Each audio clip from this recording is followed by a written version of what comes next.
ଏବେ ତ ପୂଜା ପର୍ବର ସିଜନ୍ ଚାଲିଛି ମାନେ ବିନା ପିଆଜ ରସୁଣ ଖାଦ୍ୟର ସିଜନ୍। ତ ଚାଲନ୍ତୁ ସେ ବିନା ପିଆଜ ରସୁଣରେ ଆମେ ବନେଇବା ମିକ୍ସ ଭେଜ୍। ୟା ଟେଷ୍ଟ ପୁରା ଭୋଜି ଭଳିଆ ଆସିଥାଏ ଆଉ ବନେଇବା ବି ୟାକୁ ବହୁତ ସହଜ। ଆଉ ପରିବା ବି ଯାହା ବି ଆପଣଙ୍କ ପାଖରେ ଆଭେଲେବୁଲ୍ ଅଛି ସେଥିରେ ବି ବନିଯିବ। ତ ଚାଲନ୍ତୁ ଷ୍ଟାର୍ଟ କରିବା। ୱେଲକମ୍ ଟୁ ସ୍ମୃତି ରୋଷେଇଶାଳା। ତ ମୁଁ ମିକ୍ସ ଭେଜ୍ ବନେଇବା ପାଇଁ ଏଠି ଏଇସବୁ ପରିବା ହିଁ ନେଇଛି। ଆପଣ ନିଜ ପସନ୍ଦର ଆ ଭିତରୁ କିଛି ବାହାର କରିପାରନ୍ତି କି କିଛି ଆଡ଼୍ କରିପାରନ୍ତି। ସବୁ ପରିବାକୁ ଗୋଟେ ସାଇଜ୍ର କାଟି ଦେଇ ଯେଉଁ ପରିବା ଯେଉଁ ଟାଇମ୍ରେ ସିଝିବ ତାକୁ ସେଇ ଅନୁସାରେ ମୁଁ ଆଡ଼୍ କରିଛି। ଯେମିତିକି ଫାଷ୍ଟ ବ୍ୟାଚ୍ରେ ମୁଁ ଆଡ଼୍ କରିଛି ଆଳୁ, ସାରୁ, କୋବି, କନ୍ଦମୂଳ ଆଉ ଗାଜର। ଆକୁ ହାଇ ମିଡ଼ିୟମ୍ ଫ୍ଲେମ୍ରେ ମୁଁ 2ରୁ 3 ମିନିଟ୍ ଭାଜିଛି। ତାପରେ ମୁଁ ଏଥିରେ ବାକି ତକ ପରିବା ଆଡ଼୍ କରିଛି। ଯେମିତିକି ରହିଲା ଆମର ପୋଟଳ, କଖାରୁ, ବାଇଗଣ, କଦଳୀ, ବିନ୍ସ ସବୁତକ ଆଟ୍ ଏ ଟାଇମ୍ ମୁଁ ଆଡ଼୍ କରି ନେଇଛି। କାହିଁକିନା ଏଗୁଡ଼ା ସବୁ ସିଝିବା ପାଇଁ ପାଖାପାଖି ସେମ୍ ଟାଇମ୍ ଲାଗେ।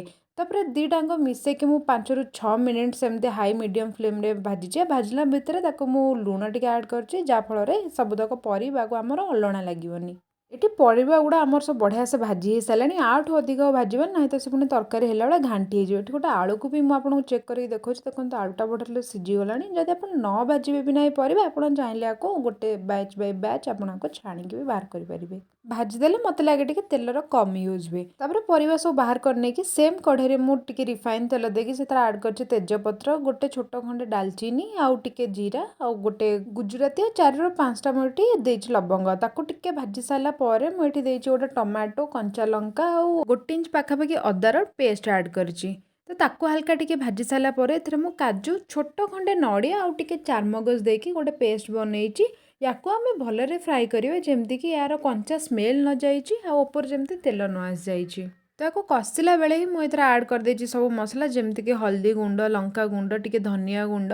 ଆପଣ ଚାହିଁଲେ ଗରମ ମସଲା ଆଡ଼୍ କରିପାରନ୍ତି, ବଟ୍ ମୁଁ ଏଠି ସ୍କିପ୍ କରିଛି। ଆଉ ଏଇ ମସଲାକୁ କଷିଲା ବେଳେ ତାକୁ ଭଲସେ ତଳୁ ଘୋରି ଘୋରି କଷୁଥିବେ, ନାହିଁ ତ ଏଇ ମସଲା ବହୁତ ଜଲ୍ଦି ତଳେ ଲାଗିଯାଏ।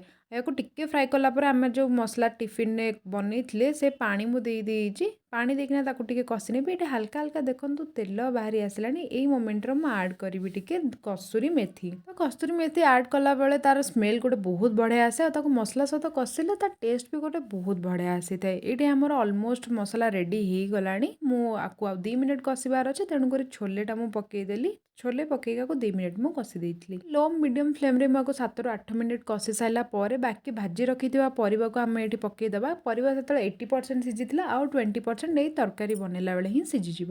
ଆଉ ଏଇଠି ତରକାରୀ ଯେହେତୁ ଆଉ ଟିକେ କଷିବାର ଅଛି, ତେଣୁକରି ମୁଁ ଏଇ ମୋମେଣ୍ଟରେ ହିଁ ଲୁଣ ଆଡ଼୍ କରିଦେଇଛି। ଯାହା ବି ଯଦି ଅଲଣା ଥିବ ସେ ଆଡ଼ଜଷ୍ଟ ହେଇଯିବ। ଆଉ ହଁ, ଆପଣ ଏଥିରେ ବାଦାମ ବି ଆଡ଼୍ କରିପାରନ୍ତି, ବଟ୍ ମୋ ପାଖରେ ଏତିକି ହିଁ ଥିଲା ତ ତେଣୁକରି ମୁଁ ଏତିକି ଆଡ଼୍ କରିଛି। ଆପଣ ଚାହିଁଲେ ତାକୁ କମ୍ ଅଧିକ ବି କରିପାରନ୍ତି। 1ରୁ 2 ମିନିଟ୍ କଷି ସାରିଲା ପରେ ମୁଁ ଏଥିରେ ଆବଶ୍ୟକ ଅନୁସାରେ ଗରମ ପାଣି ଆଡ଼୍ କରିଛି। ତ ଏଇ ଷ୍ଟେଜ୍ରେ ମୁଁ ପନିର ଆଡ଼୍ କରିକି ତାକୁ 2 ମିନିଟ୍ ଛାଡ଼ି ଦେଇଛି ଫୁଟିବା ପାଇଁ। ହଁ, ପନିର ଏଥିରେ ପିଓରଲି ଅପସନାଲ୍, ଆପଣ ଚାହିଁଲେ ଆକୁ ଆଡ଼୍ କରିପାରନ୍ତି, ନାହିଁ ତ ଆକୁ ସ୍କିପ୍ କରିପାରନ୍ତି। ଆଉ ପନିରକୁ ମୁଁ ଏଠି କଞ୍ଚା ଆଡ଼୍ କରିବା ହିଁ ପସନ୍ଦ କରେ, ସେମିତିରେ ମୋତେ ବହୁତ ସଫ୍ଟ ଲାଗେ। ତେଣୁକରି ଆପଣ ଚାହିଁଲେ ତାକୁ ଫ୍ରାଏ କରିକି ବି ଆଡ଼୍ କରିପାରନ୍ତି। ଏଠି 3ରୁ 4 ମିନିଟ୍ କଷି ସାରିଲା ପରେ ତରକାରୀ ଆମର ରେଡ଼ି ହେଇଯାଇଛି। ତାକୁ ଧନିଆ ପତ୍ର ଆଉ ଟିକେ କସ୍ତୁରୀ ମେଥି ଦେଇକି ଗାର୍ନିସ୍ କରିଦେବା। ବାସ୍ ତାକୁ ଛାଡ଼ି ଦିଅନ୍ତୁ 2 ମିନିଟ୍। ଏବେ ଆମର ତରକାରୀ ବନିକି ରେଡ଼ି। ବିନା ପିଆଜ ରସୁଣ ତରକାରୀ ବନେଇଲେ ତାର ବାସ୍ନା ଆଉ ତା ଟେଷ୍ଟ ଗୋଟେ ଅଲଗା ପ୍ରକାର ଥାଏ। ଆଉ ତାକୁ ବନେଇବା ବହୁତ କମ୍ ଟାଇମ୍ ଲାଗେ। ଆଉ ୟାର ଟେଷ୍ଟ ତ ବହୁତ ସୁନ୍ଦର ହେଇଥିଲା ସତରେ। ଆପଣମାନେ ସିଓର ଗୋଟେ ଥର ଆକୁ ଘରେ ଟ୍ରାଏ କରନ୍ତୁ। କିପରି ଲାଗିଲା ମୋତେ କମେଣ୍ଟରେ ଜଣାଇବେ। ଭଲ ଲାଗିଲେ ଭିଡ଼ିଓକୁ ଲାଇକ୍ ଆଉ ଚ୍ୟାନେଲ୍ ସବସ୍କ୍ରାଇବ୍ କରିବେ। ଜୟ ଜଗନ୍ନାଥ।